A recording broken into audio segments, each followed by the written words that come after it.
அந்த ஜோசியக்கார பொம்பளையும் சிந்தாமணியையும் கையும் களவுமா பிடிச்சாரு நம்ம முத்து. அப்படி எங்க எப்படி அப்படிங்கறத வீடியோக்குள்ள வாங்க தெரிஞ்சுக்கலாம். அதுக்கு முன்னாடி நம்ம சீரியல் டாக்கீஸ் சேனலுக்கு சப்ஸ்கிரைப் பண்ணிக்கோங்க. அண்ணாமலை உயிருக்கு ஆபத்து இருக்கு அப்படின்னு தெரிஞ்சதுக்கு அப்புறம் நம்ம மீனாவால தூங்கவே முடியல. நைட்டு முழுக்க புரண்டு படுத்துக்கிட்டு இருக்காங்க. நம்ம முத்து இதை கவனிச்சுட்டு, மீனா எதுக்காக நீ இப்படி தூங்காம இப்படி உட்காந்துருக்க அப்படின்னு கேக்குறாரு. அதுக்கு நம்ம மீனா இருந்துகிட்டு, இல்லங்க எனக்கு அந்த ஜோசியக்கார பொம்பளை சொன்னது மனசுல ஓடிக்கிட்டே இருக்கு, என்னால நிம்மதியா கூட இருக்க முடியல, என்னாலதான் இதெல்லாம் ஆகுமோ அப்படின்னு நினைச்சு ரொம்பவே பயமா இருக்குங்க அப்படின்னு சொன்னோன்னே, மீனா உனக்கு எத்தனை தடவை சொல்றது, அவங்க சொல்றதெல்லாம் ஒண்ணுமே நடக்காது, அவங்க சொல்லிட்டா அப்பா உயிருக்கு ஏதாச்சும் ஆயிடுமா, அம்மா ஏதோ நம்பாம உன்னை திட்டிட்டு இருக்காங்கன்னா நீயும் இப்படி பயப்படுறிய அப்படின்னு. இல்லங்க அவங்க என்னோட உயிருக்கு ஏதாச்சும் ஆகும் அப்படின்னு சொன்னா கூட நான் விட்டுருப்பேன், ஆனா மாமாவோட உயிருக்கு இப்படி ஆகும் அப்படின்னு சொன்னதுனால என்னால தாங்கவே முடியல, நான் வேணா வீட்டை விட்டு போயிட்டுமா அப்படின்னு சொல்லிட்டு அழுகுறாங்க. உடனே முத்து வந்துட்டு, மீனா என்ன லூஸ் மாதிரி பேசி இருக்க, நீ வீட்டை விட்டு போனா எல்லாம் சரியாயிருமா, சரி நீ வீட்டை விட்டு போயிடுற, இதை யார் சமைக்கிறது, அப்பாவுக்கு கரெக்ட் டைம்ல எப்படி மாத்திரை எடுத்து கொடுப்ப, அம்மா பண்ணுவாங்களா, அம்மாவுக்கு இதெல்லாம் என்னன்னே தெரியாது, அம்மா சமையல விட்டே பல வருஷம் ஆகுது, நீ வேணும்னா ஒரு வாரம் போய் உங்க அம்மா வீட்டை தங்கிட்டு வா, அதுக்கப்புறம் அம்மாவே உன்னை போன் பண்ணி இங்க வீட்டுக்கு வர சொல்லுவாங்க, மீனா புரிஞ்சுக்க மீனா அப்படின்னு சொல்லி நம்ம முத்து மீனாவை ரொம்பவே கன்வின்ஸ் பண்றாரு. ஆனா நம்ம மீனாவுக்கு திரும்ப திரும்ப அந்த ஜோசிய சொன்னதுதான் மைண்ட்ல ஓடிக்கிட்டே இருக்கு. உடனே நம்ம மீனா வந்துட்டு, ஏங்க இவ்வளவு சொல்றீங்களே உங்களுக்கு எல்லாம் பயமா இல்லையா அப்படின்னு. எப்படி மீனா பயம் இல்லாம இருக்கும், ஆனா அது காரணம் நீ அப்படின்னு சொல்றதுதான் என்னால பொறுத்துக்க முடியல, அது எப்படி நீ காரணமாவ, அப்பாவுக்கு எல்லாம் எதுவும் ஆகாது அப்படின்னு சொல்லி நம்ம முத்து படுத்து தூங்கிடுறாரு. உடனே நம்ம மீனா தூக்கம் வராம அங்கேயும் இங்கேயும் எழுந்து போயிட்டே இருக்காங்க. காலையில எழுந்து பார்க்கும்போதுதான் பாக்குறாரு நம்ம மீனாவை காணோம். மீனாவை வீடு முழுக்க தேடி தேடி பாக்குறாரு. நம்ம விஜயா கிட்ட கேட்டோன்னே, மா எங்கம்மா மீனா காணோம் அப்படின்னு கேட்டதுக்கு, தெரியலடா நானும் எவ்வளவு நேரமா தேடி இருக்கேன், ஒரு காஃபி போட்டு கொடுக்குறாளா, ஆனா மகாராணிக்கு 1008 வேலை வந்துடும் அப்படின்னு சொல்லிட்டு நம்ம மனோஜ் கிட்ட, டேய் நீயாச்சு பாத்தியாடா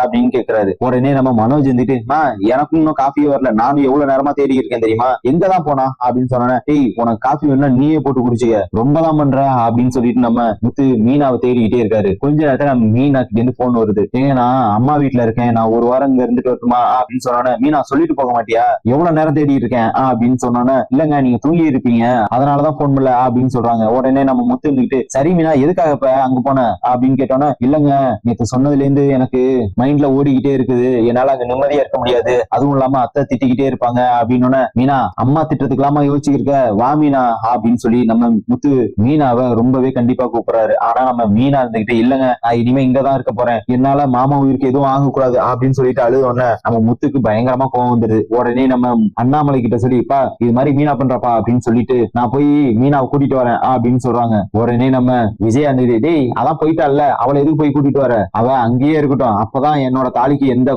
பங்கமும் வராது அப்படின்னு.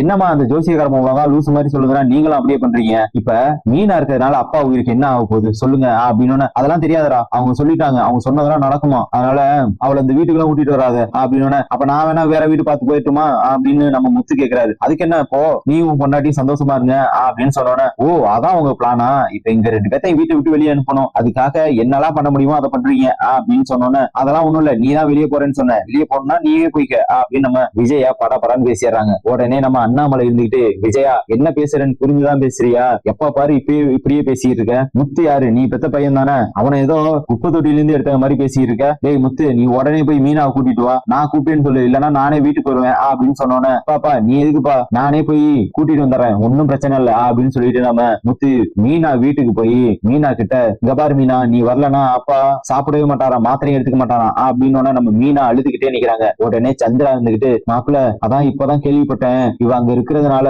அண்ணனோட உயிருக்கு தான் பெரிய பிரச்சனை வரும்னு சொன்னாங்களே, அதனாலதான் அப்படின்னு தயங்கிக்கிட்டே சொன்னோன்னே, என்னத்த நீங்களுமா அந்த லூசு தான் நம்மளை பயமுறுத்தணும்னு சொல்லிட்டு போயிருக்குன்னா நீங்களும் எல்லாரும் பயப்படுறீங்க, அதெல்லாம் அப்பா உயிருக்கு ஒண்ணும் ஆகாது, மீனா நீ இப்ப வரியா வரலையா அப்படின்னு நம்ம மீனா தயங்கிக்கிட்டே இருக்காங்க. உடனே நம்ம முத்து இருந்துட்டு, எங்க பாரு மீனா நீ வர வரைக்கும் நானும் சாப்பிட மாட்டேன் அப்படின்னு சொன்னோன்னே நம்ம மீனா இருந்துட்டு, சரி வரங்க அப்படின்னு சொல்லிட்டு கிளம்பி வீட்டுக்கே போயிடுறாங்க. வீட்டுக்கு போன உடனே நம்ம விஜய் இருந்துட்டு பயங்கரமா திட்ட ஆரம்பிக்கிறாங்க. என்ன பெரிய மகாராணி வீட்டை விட்டு ஓடி போனீங்க திரும்பி வந்துட்டீங்க அப்படின்னு நம்ம முத்து இருந்துட்டு பயங்கர கோவப்பட்டு, உங்களுக்கு அவ்வளவுதான் மரியாதை, எதுக்காக இப்ப அவளை திட்டுறீங்க, அவ இருக்கிற வரைக்கும் அவ இல்லாதப்ப உங்களால ஒரு காபி போட்டு குடிக்க முடியுதா, நீங்களே பார்வதி ஆண்டி வீட்டுக்கு தானே போனீங்க, இப்ப என்ன இப்படி பேசுறீங்க, சரி சரி நீ போய் காபி போட்டு எடுத்துட்டு வா அப்படின்னு சொல்லிட்டு நம்ம விஜயா உடனே சமாதானம் ஆயிடுறாங்க. ஏன்னா நம்ம விஜயாவுக்கு சிந்தாமணி இன்னொரு பிளானும் கொடுத்திருக்காங்க, அது என்னன்னு இனிமே பார்ப்போம். நம்ம சிந்தாமணி சொன்ன மாதிரியே விஜயா அந்த கோயிலுக்கும் போயிடுறாங்க. அந்த கோயிலுக்கு உள்ள நுழையும் போதே அந்த ஜோசியக்கார பொம்பளை பத்தி எல்லாருமே பாராட்டி பேசியிருக்காங்க. ஐயோ அவங்க சொல்லிட்டாங்கல்ல, அவங்க சொன்னா எல்லாமே நடக்குமே, நல்ல வேலை நான் கூட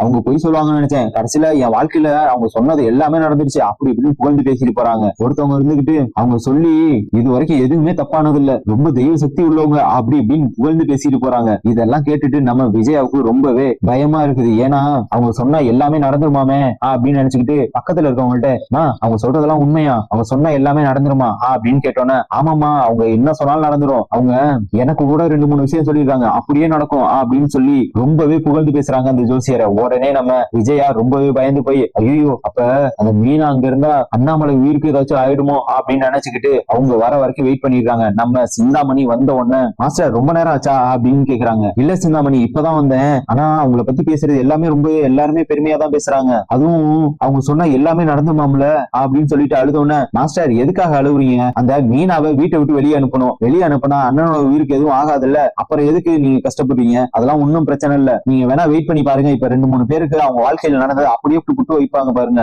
அப்படின்னு சொல்லிட்டு நம்ம சிந்தாமணி அந்த ஜோசியக்கார பொம்பளை வர வரைக்கும் வெயிட் பண்ணிருக்காங்க. அந்த ஜோசியக்கார பொம்பளையே அந்த சிந்தாமணி கார்ல தான் வந்திருக்குன்னு நம்ம விஜயாவுக்கு தெரியவே தெரியாது. கொஞ்ச நேரத்திலேயே அந்த ஜோசியக்கார பொம்பளை உள்ள வந்து எல்லாருக்கும் குறி சொல்றாங்க. கைய பார்த்துட்டு நடந்ததெல்லாம் சொல்லும் போது எல்லாருமே அப்படியே ஆச்சரியத்துல உறைஞ்சு போய் நிக்கிறாங்க. இது எல்லாமே நம்ம சிந்தாமணி செட் பண்ண ஆளுங்க அப்படின்னு நம்ம விஜயாவுக்கு மட்டும்தான் தெரியாது. உடனே விஜயா இருந்துகிட்டு என்ன சிந்தாமணி அவங்க சொன்னதெல்லாம் உண்மைதானா அப்படின்னு கேட்டோன்னே பக்கத்துல இருக்கவங்க எல்லாருமே ஏங்க அவங்க அப்படியே உண்மையெல்லாம் புட்டு வைக்கிறாங்க, என் வாழ்க்கையில் நடந்தது எல்லாமே அவங்களுக்கு தெரிஞ்சிருக்குது, என்னமோ என் பக்கத்து வீட்டுக்காரவங்க சொல்ற மாதிரியே இருக்கு அப்படின்னு சொல்லி ரொம்பவே புகழ்ந்து பேசணும்னா நம்ம விஜயாவுக்கு என்ன சொல்றதுனே தெரியல. பேசாம அந்த மீனாவையும் முத்துவையும் வீட்டை விட்டு வெளியே அனுப்புங்க மாஸ்டர், அப்பதான் அண்ணனோட உயிருக்கு எதுவும் ஆகாது அப்படின்னு சொன்னோன்னே நம்ம விஜயாவுக்கு என்ன சொல்றதுன்னு தெரியல. உடனே நம்ம விஜயா இருந்துகிட்டு ஆமாம் சிந்தாமணி நானும் என்னதான் பண்றது, அதுங்க 2 பேரும் கிளம்பவே மாட்டேங்குதுங்களே, நீங்க முத்துவையும் கிளம்ப சொன்னீங்களா அப்படின்னு கேட்டோன்னே இல்ல அந்த பூக்காரி அதான் மீனாவை மட்டும் தான் கிளம்ப சொன்னேன் அப்படின்னு மாஸ்டர் அதான் பிரச்சனையே, நீங்க முத்துவையும் சேர்த்து கிளம்ப சொல்லுங்க,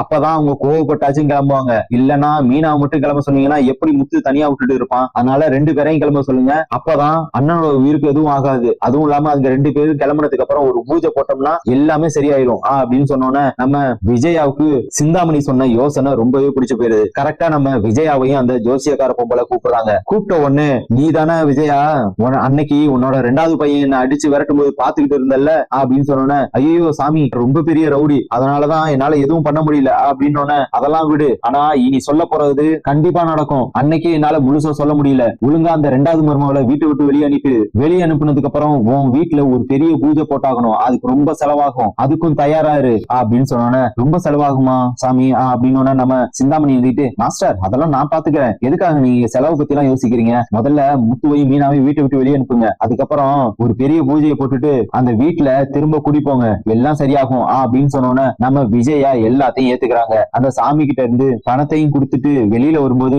இப்பதான் சிந்தாமணி கொஞ்சம் மனசு நிம்மதியா இருக்கு, முதல்ல அந்த முத்துவையும் மீனாவையும் வீட்டை விட்டு வெளியே அனுப்பிட்டு உங்களுக்கு போன் பண்றேன், அந்த பூஜையை போட்டுட்டு அதுக்கப்புறம் எல்லா பிரச்சனையும் சரியாயிரும்ல அப்படின்னு நம்ம சிந்தாமணி வந்துட்டு அதெல்லாம் எல்லாம் சரியாயிரும், அதுவும் இல்லாம உங்க பெரிய பையனுக்கு பொண்ணு வேற பாத்துக்கிட்டீங்கல்ல அதுவும் கிடைச்சிரும் போல அப்படின்னு என்ன சிந்தாமணி சொல்றீங்க உண்மையாவா அப்படின்னு ஆமாமா எனக்கு தெரிஞ்சவங்க ஒருத்தவங்களோட பொண்ணு இருக்கு, கொஞ்சம் பணக்காரவங்க தான், நீங்க ஓகே சொன்னீங்கன்னா உடனே பேசி முடிச்சிடலாம், ஆனா முதல்ல முத்துவையும் மீனாவையும் வீட்டு விட்டு வெளியே அனுப்புங்க, அதுக்கப்புறம் தான் எதா இருந்தாலும் பண்ண முடியும் அப்படின்னு நம்ம விஜயா ரொம்பவே சந்தோஷத்துல வீட்டுக்கு போறாங்க. வீட்டுக்கு போன உடனே நம்ம மீனாவை திட்டிக்கிட்டே இருக்காங்க, ஏய் என்னடி இன்னும் நீ வீட்டை விட்டு வெளியே போகலையா அப்படின்னு நான் தான் வீட்டை விட்டு வெளியே போனேன், அவருதான் கூட்டிட்டு வந்துட்டாரு அப்படின்னு அவன் தான் கூட்டிட்டு வருவான், பேசாம நீங்க 2 பேரும் தனி கொடுத்துட்டு போனா என்ன அப்படின்னு சொன்னோன்னே நம்ம அண்ணாமலைக்கு சரியான கோவம் வந்துரு, விஜயா என்ன பேசி இருக்க, எதுக்காக அவங்க 2 பேரும் தனி கொடுத்துட்டு போகணும், எல்லா வீட்லயும் பொண்டாட்டி தான் புருஷனை தனி கொடுத்துட்டு போக சொல்லுவாங்க, இந்த வீட்டுல மட்டும்தான் மாமியாரே தனி கொடுத்துட்டு போக சொல்லுவா போல, உனக்கெல்லாம் அறிவே இல்லையா அப்படின்னு சொல்லி பயங்கரமா திட்டுறாங்க. உடனே நம்ம அண்ணாமலை மீனா கிட்ட மீனா அவ சொல்றதெல்லாம் பெருசா எடுத்துக்காத, நீ இந்த வீட்டுல நீ இருக்கிறதுனாலதான் எனக்கு கொஞ்சம் நிம்மதியும் இருக்கு, நீ போயிட்டேன்னா அப்புறம் யாரு எனக்கு சமைச்சு தருவா மாத்திரை எடுத்து கொடுக்கறது அப்படின்னு நம்ம விஜய் வந்துட்டு பாத்தியா அவரே சொல்றாரு நீ சமையல்காரி மட்டும்தான் இந்த வீட்டு மருமகளாம் இல்ல அப்படின்னு சொல்லி அசிங்கப்படுத்தும் போது நம்ம அண்ணாமலை ஓடி போய் ஓங்கி அறையிறாரு. என்னடி நினைச்சிட்டு இருக்க, எப்ப பாரு மீனாவே அசிங்கப்படுத்திட்டு இருக்க, முடிஞ்சா நீ ஸ்ருதி இது மாதிரி பேசுவியா அப்படின்னு ஸ்ருதி இங்க இருந்தா பேசுவேன், அவதான் வீட்டை விட்டு வெளியே போயிட்டாலே அப்படின்னு சொல்றாரு. உடனே நம்ம முத்து வேகமா வந்து என்னமா நாங்க 2 பேரும் தனியா போகணும் அவ்வளவுதானே, வாங்க நீங்களும் வாங்க நம்ம 3 பேரும் தனி கொடுத்துட்டு போயிடலாம் அப்படின்னு நம்ம விஜயா வந்துட்டு ஏய் எதுக்காக அவரை அழைச்சிட்டு போற, 2 பேரும் போறதுனா போங்க, இவ இருக்கிறதுனாலதான் இவரோட உயிருக்கே ஆபத்துன்னு சொல்லி இருக்கேன், திரும்பவும் நீங்க 3 பேரும் ஒன்னா போறீங்களாம்ல, முதல்ல வீட்டை விட்டு கிளம்புங்க 2 பேரும் அப்படின்னு சொல்லி ரொம்பவே கோவப்படுறாங்க விஜயா. உடனே முத்து வந்துட்டு நாங்க தனி கொடுத்துறோம் போறோம், ஆனா அந்த ஜோசியக்கார பொம்பளை இருக்கு பாத்தீங்களா அது பண்ணதெல்லாம் ஃப்ராடுன்னு நம்ப வச்சுட்டு போறேன், இது நீங்க 2 பேரும் சேர்ந்து போட்ட பிளான் மட்டும் நான் நிரூபிக்கலன்னா பாருங்க அப்படின்னு சொன்னோன்னே டேய் நானும் ஒன்னும் பிளான் எல்லாம் பண்ணல, முடிஞ்சா நிரூபிச்சுக்க, நீ வேணா போய் அவங்கள பத்தி வெளியில கேட்டுப்பாரு, எவ்வளவு உண்மையை சொல்றாங்க, எவ்வளவு பேர் பாராட்டி பேசுறாங்கன்னு அப்பதான் தெரியும். அதுக்கப்புறம் உனக்கே பயம் வந்து நீயே இவ்வளவு வீட்டை விட்டு வெளியே அனுப்பிடுவ அப்படின்னு சொல்லி நம்ம விஜயா பயங்கரமா கோவப்பட்டு கத்துறாங்க. உடனே நம்ம முத்து இருந்துகிட்டு, இருங்க, இன்னும் ஒரே வாரத்துல அந்த பொம்பளை பிராடுனும் நீங்களும் அந்த பொம்பளையும் சேர்ந்து போட்ட பிளான் தான் இது அப்படின்னு நான் நிரூபிக்கிறேன் பாருங்க அப்படின்னு சொன்னோன்னே, ஏய் என்னமோ பண்ணிக்கடா, ஆனா அவங்கள பத்தி உண்மை தெரிஞ்சதுக்கு அப்புறம் நீயே சொல்லுவாரு, நீயே மீனாவாலதான் நம்ம வீட்டுல சனியம் பிடிச்சிருக்கு அப்படின்னு நீயே சொல்லுவாரு அப்படின்னு நம்ம அண்ணாமலை எழுதிட்டு, விஜயா என்ன வார்த்தை சொன்ன, உனக்கெல்லாம் சுத்தமா அறிவே இல்ல, ஓ உன்கிட்ட பேசி வேஸ்ட் அப்படின்னு சொல்லி உட்காந்துறாரு. நம்ம முத்து இருந்துகிட்டு, பா விடுப்பா, அம்மாவுக்கு என்னைக்கு வாயை கண்ட்ரோல் பண்ண முடிஞ்சிருக்கு அப்படின்னு சொல்லிட்டு நம்ம முத்து கோவமா வீட்டை விட்டு வெளியே போயிறாரு. வீட்டை விட்டு வெளியே போயிட்டு வேற என்ன பண்ணுவாரு, அந்த ஜோசியக்கார பொம்பளை பிராடு அப்படின்னு நிரூபிக்கிறதுக்கு என்னெல்லாம் பண்ணணுமோ அதெல்லாம் பண்ண ஆரம்பிக்கிறாரு. நம்ம செல்வம் தான் அதுக்கெல்லாம் ஹெல்ப் பண்ண போறது. இது எப்படி நம்ம முத்து அந்த ஜோசியக்கார பொம்பளை பிராடுனும் இதெல்லாம் சிந்தாமணியும் விஜயாவும் போட்ட பிளானும் எப்படி கண்டுபிடிக்க போறாங்க அப்படின்னு அடுத்த எபிசோட்ல பார்க்கலாம். அதுக்கு முன்னாடி நம்ம சீரியல் டாக்கி சேனலுக்கு சப்ஸ்கிரைப் பண்ணிக்கோங்க.